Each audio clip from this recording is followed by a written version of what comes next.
everything, and then he created man. Now use this brown represents the dirt of man. Okay, because God formed man from the dirt of the ground. And so this represents the dirt. Amen? Everybody follow? And that's all it was a pile of dirt. But what God did is that God breathed into man, and man became a living soul. Man is now a living soul. And so then what God did, this represents the soul.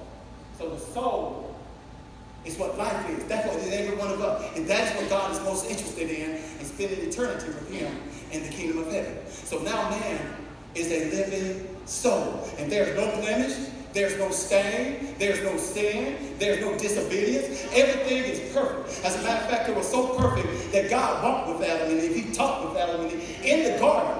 Why did he do that? Because, God, he hates sin. But there was no sin in the world in the beginning. And so what God did is that God actually told Adam and Eve, gave them a simple commandment. Said, Adam and Eve, here's what I want you to do. I want you to take care of everything that's in the garden. Everything that's in the garden, you take care of. But there's something in the middle of the garden. There's something in the middle of the garden. He called the tree of the knowledge of good and evil. He said, do not touch that tree. Do not eat from that tree. For if you touch it or eat from that tree, you will surely die.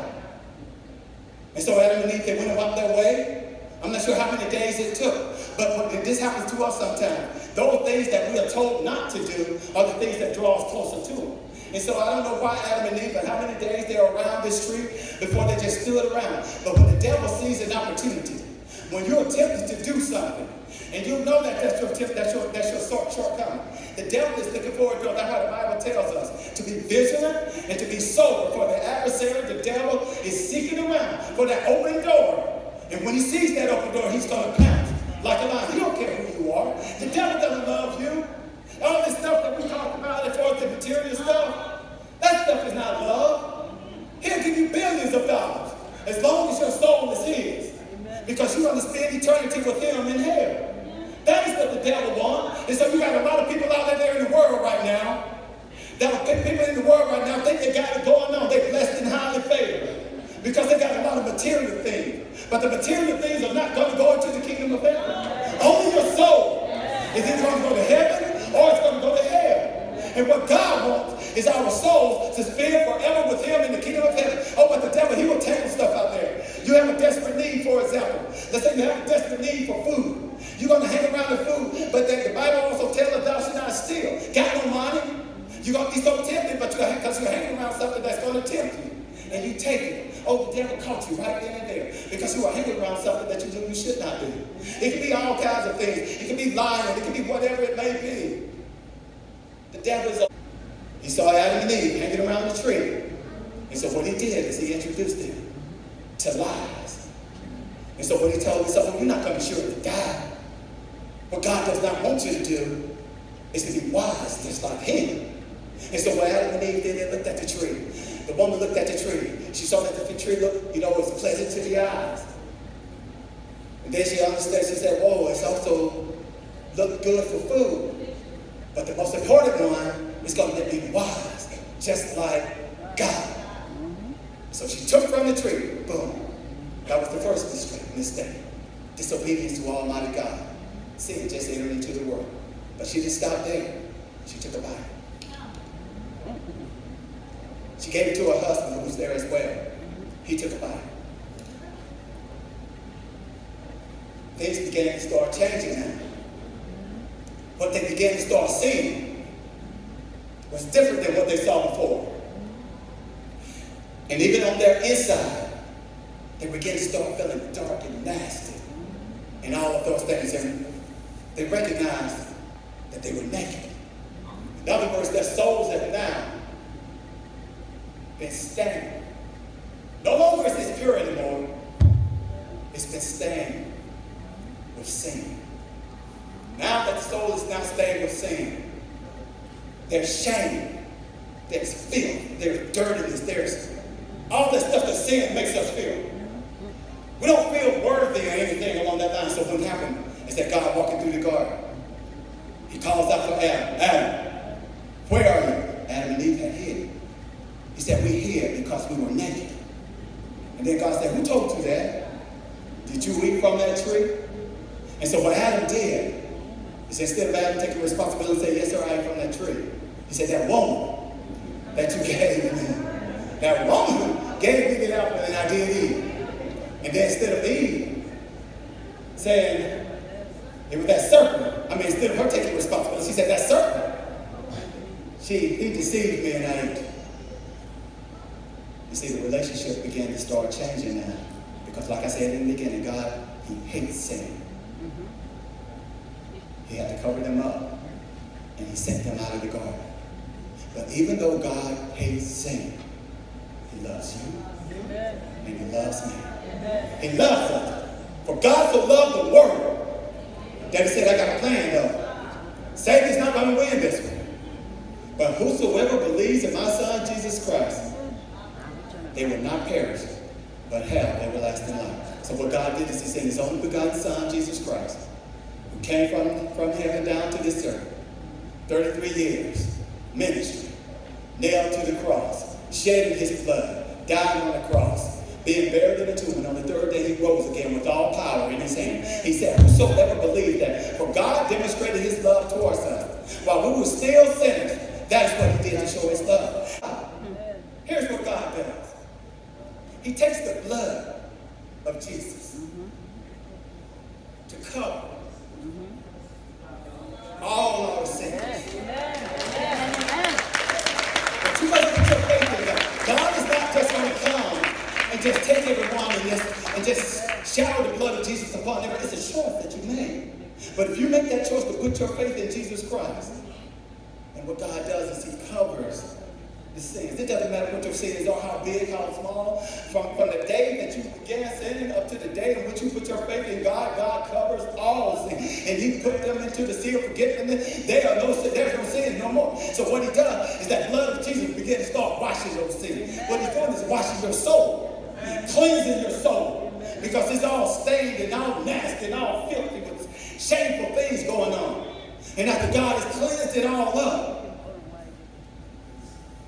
it's back now to the state it was when Adam and Eve had no sin. That is what God desires for every single one of us. Is that he wants us to get back into this particular state. Because that is when he can actually walk with us, talk with us, begin to start fellowshipping with us. But then here's what happens though. We don't stop sinning. So sin began to start staining our souls through our disobedience. But here's the thing though. Once you put your faith in God, the blood of Jesus continually cleanses your soul. The Bible says if we confess our sins, God is faithful and just. He will use the blood of Jesus and he will cleanse our sins of all unrighteousness. That is the love of God. That is the love of God. And that is the way you have, when you have that fellowship with God, and you know that he's there and he will love you and never, absolutely nothing will separate you from his love. Even your mistakes, all you have to do is stop it. Amen. And confess, admit it, and stop it. And you would do that with all your heart. Then you will always be with God. He will walk with you and he'll talk with you. But he also gives us a responsibility. Amen. When we give our souls to God, that doesn't mean that we sit around and we just wait to go to heaven.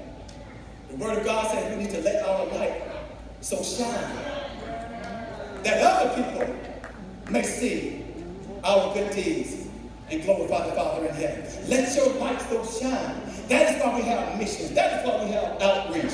It's not just about us in here shining upon one another. It's about us going out there into that dark world, letting our light shine in places where it's most needed, so that other individuals will know that there is a God. Here in Miami, there is a God in Haiti, there's a God in Memphis, there's a God in Mississippi. But we got to let our light shine. And if we let our light so shine, people are going to see what we do. And sometimes see, oh, they hear all the time. Oh my goodness, there's so many ministries out there that's preachers and preachers and preachers. And we have that responsibility. Because it's so important, and I share this because it's so important that your soul is saved. Some of our souls have been washed with the blood. And we have that relationship with God. But some of our souls have not. You should not leave here without your soul being cleansed by the blood of Jesus Christ. Because one day, here's what's going to happen. Your soul is going to separate from your body. Dirt.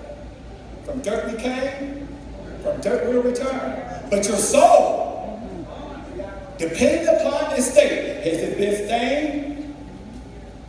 If it's stained here, it will not go to heaven.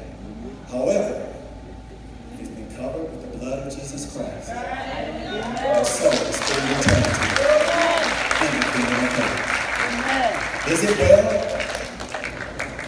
with your soul? Really, you're the only one that knows.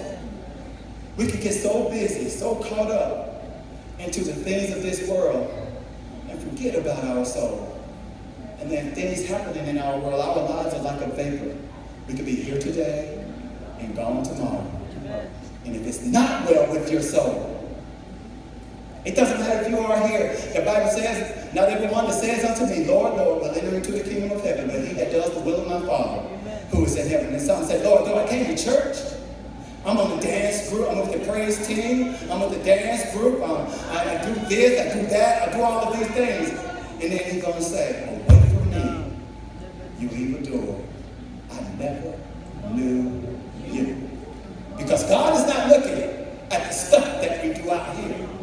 He's looking at our heart. And if he has our heart, he has our soul. Amen. And we can't fool God. We can fool each other. Not a single person in here can fool God. He knows right now who belongs to him. Amen. Every single row in here. Amen. You can count them even right now. And the word tells us that the Lord will come in a moment, in a blink of an eye. Boom. Those who are in Christ are going to be caught up. You don't want to be still sitting here waiting for Pastor David to give benediction.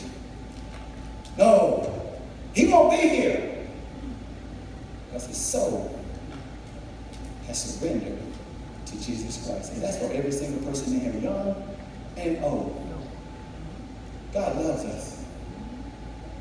And his desire for every soul to sing hallelujah with him, not just down here, but to sing with him forever and ever in the kingdom of heaven.